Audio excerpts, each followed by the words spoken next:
There's been a lot of excitement in the Newberger household the past couple weeks, primarily because it was my middle son Hudson's 7th birthday. Now, when you live at the Newberger household, birthdays are a big deal.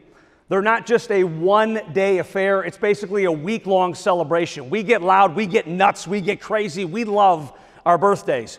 Well, it was Hudson's birthday. Now my wife and I, Tanya and I, we do everything together, obviously. We shop together, we buy gifts together, but I don't know how this started, but a couple of years ago, we started this little competition. I buy one gift for the children that she doesn't know about. She buys one gift for the children that I don't know about, and we kind of have this unspoken competition between the two of us. Whose gift is going to be more well received? Again, it's all in good fun. It's all loving, don't get me wrong. But we've had this competition. I said, this year I'm going to win, because I'm the most competitive human being on planet Earth. My son Hudson has always wanted a pet. He's 7 years old. I'm not going to buy him like a St. Bernard or a Labrador. So what kind of a pet do you get a 7-year-old? Well, I bought Hudson a pair of these. Aren't they adorable? Guinea pigs. Who doesn't love a guinea pig? Well, Hudson loved the guinea pigs. He gave me a bear hug. It's like I had an anaconda around my waist, struggling to breathe. And Hudson's a big boy, so his hugs hurt. Anyway, he loved the guinea pigs, and I said, this is my year. I'm back. Nice to be in the winners column. Well, then Tanya, she brings out a gift. And remember, it's unbeknownst to me, so she brings it out. Hudson opens it. Turns out she buys Hudson a brand new iPad. My victory lasted about 10 seconds. Her hug was bigger. His scream was louder. He really seemed to enjoy that. And part of the reason that I think Hudson loved his iPad so much wasn't the device. It wasn't so much what it did, but it was this one little app that was contained on the iPad. Now, that app is called the Crazy Face Camera. Have you ever heard of that? This thing is pretty interesting. You take a selfie of yourself, you put it through the app, and the app distorts your face. It makes it funny, it makes it comical. It takes reality and distorts it a little bit. Well, we've been having 10 days of a blast with this thing. My gosh, I've been laughing so hard my sides have hurt. Hudson just taking pictures of anything he can get and putting it through this crazy app. Well, I mean, again, it's pretty funny how this thing works and how it distorts reality. In fact, I want to show you a couple pictures. This first one is of Hudson. That's the birthday boy himself. Yes, he does get his good looks from his mother, obviously. We put Hudson's face through the app, and this is what you saw. Oh boy is right. The face only a mother could love, to say the least. But it's hilarious. It just distorts reality and makes him look a certain way. Here's Kennedy, the next one. Kennedy is my 8-year-old, soon to be 9 in September, handsome young man. We put him through the app, and this is what you see. Oh my gosh, that's something straight out of a horror film. Takes reality and distorts it, but it's funny and obviously worth a few laughs. Now we have one more. Of course, Dad's got to get in the action. And no, this is not post-app, by the way. This is my real face, as scary as it is. You put me through the app, and that's what you see. Now, some of you are going, Paul, that's actually a marked improvement. And I probably wouldn't begrudge you for saying that.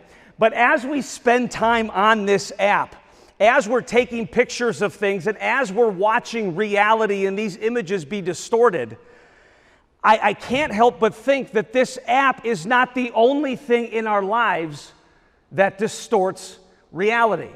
And I've been thinking about this for a while.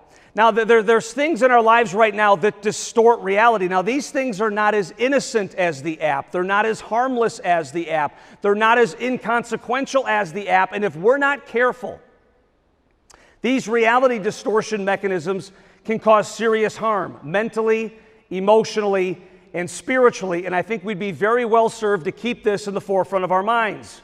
So I've got a couple. I was thinking about what are some of these things that distort our reality that we're constantly in front of. A couple of things. One, social media. Boy, social media is a scary place to be, isn't it? That's a dangerous place to be, isn't it? That is the twilight zone in some instances, because all you see are pictures of happy people, happy families, people having fun, people going out for drinks, and you see all these happy people around you, and you start asking, well, what's wrong with me? Why can't I be more like them? It's a reality distorter. Or maybe famous people to some degree. That's the key to happiness. If only I was famous, if only I had that money, if only I was on the cover of the magazine, if only I am seen courtside at Laker games with those people. Famous people can distort our respective realities. What's wrong with me? Why can't I live a life like that? How about the workplace? The workplace can distort reality to some degree, can it not? People are not always their true, authentic self. They're wearing a mask. They're not letting their guard down. How come that person keeps getting promoted? How come this clique is forming over here? Why aren't I a part of the in crowd? Work, what's wrong with me? Why don't I fit in? How about a neighborhood? My gosh, have you ever had it where you go home, you got one of your neighbors, they always have such a perfect lawn. Every 2 years, they get a brand new car. They got a trophy wife or a trophy husband. Their kids look like they're straight out of a J. Crew catalog. It's like, man, why is their family always happy? What's wrong with me? Why can't I be like that for my family? Why can't my family be like that to some degree? Everywhere you go, our reality is being distorted. Everywhere you go, our reality is being changed. I wake up, there's my neighbor, my reality is wrong. I go to the workplace, my reality is being distorted. I come home to watch TV, my reality is being distorted. I go to bed, I start checking through Facebook or LinkedIn, whatever else. Nothing but reality distortion. And that can cause long-lasting harm. So after a while, you start asking yourself, well, what's real? What's fake? What's up? What's down? Where do I go from here? There's just a lot of questions that you can ask. And as you're asking those questions, there's various things for us to start considering. I'm confused. I'm uncertain. I'm lost. What's real? What's not? Where do I go? What's the truth? Well, rather than going to the world for those answers, as we know here at C-Suite for Christ, we should go to the Word for those answers. And I think it is very clear, according to Scripture, in terms of what's real and what's not.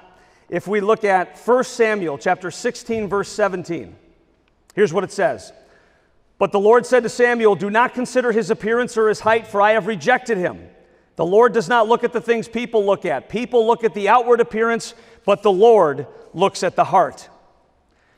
Outward versus inward, external versus internal. That makes all the difference. And where our reality gets distorted and where we start running into trouble is when we start looking at the external, when we start looking at the outward. That's where the issues arise. And I think to some degree, that's where we judge ourselves. That's where we measure ourselves. And the Bible is telling us that is horribly incorrect. On the outside, things look good, but what's really going on behind the scenes?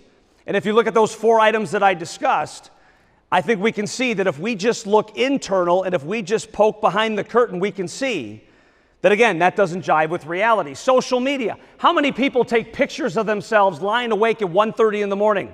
How many people take pictures of their kids fighting? How many people take video of the massive fight they're having with their spouse? Social media. Reality distortion because you only see a glimpse. Celebrity. We talk about that. We think celebrities have all the answers. We think that that's the key to happiness. But just look back over the course of the last 18 months or so. How many celebrities have taken their own life over the course of the last couple of years? Robin Williams, Anthony Bourdain, Chester Bennington, Kate Spade, just to name a few. These people were so unhappy they'd rather die than go on living. Celebrity is reality distortion. The workplace. A lot of people are just in survival mode. They just want to keep their job. They don't think they could find another one. Office politics, they're going to say whatever they need to say to get promoted. You don't know what's going on behind the scenes. All you're seeing is an outside glimpse, not the inward reality of some of the issues these people are going with. Workplace is reality distortion. How about your neighborhood? Gosh, how many times have we had it? There's an issue with one of our neighbors, a divorce. God forbid, one of the kids ODs on drugs. There's an abuse problem. Well, I didn't know that. They seemed like the perfect family. They were just always so quiet. I thought everything was fine. Outward appearance versus inward reality. Neighborhood can be a reality distortion. So what we need to do is we need to stop allowing our reality to be distorted by the things of this world. What we need to do is we need to start spending time asking ourselves, how does God view me? How does God look at me? Because that is where the reality is found. And if you want to see you through His eyes, even for a second, all we got to do is spend some time in Scripture. And there's a lot of passages about how God views you. About how God views you. So all I did was I picked 3. And for time's sake, I'll just give you a highlight. If you want to go into the Word and kind of look these up for full context, I would encourage you to do that.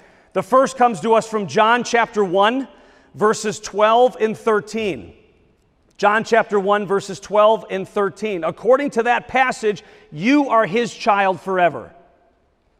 No matter what happens, no matter where you go, no matter what you do, no matter your past, no matter your future, you are his child forever. That's reality. According to 2 Corinthians chapter 5, verse 17, 2 Corinthians chapter 5, verse 17, although we sin on an ongoing, regular basis, we are blameless before God. Cut the chains once and for all. Stop weighing yourself down by your past mistakes.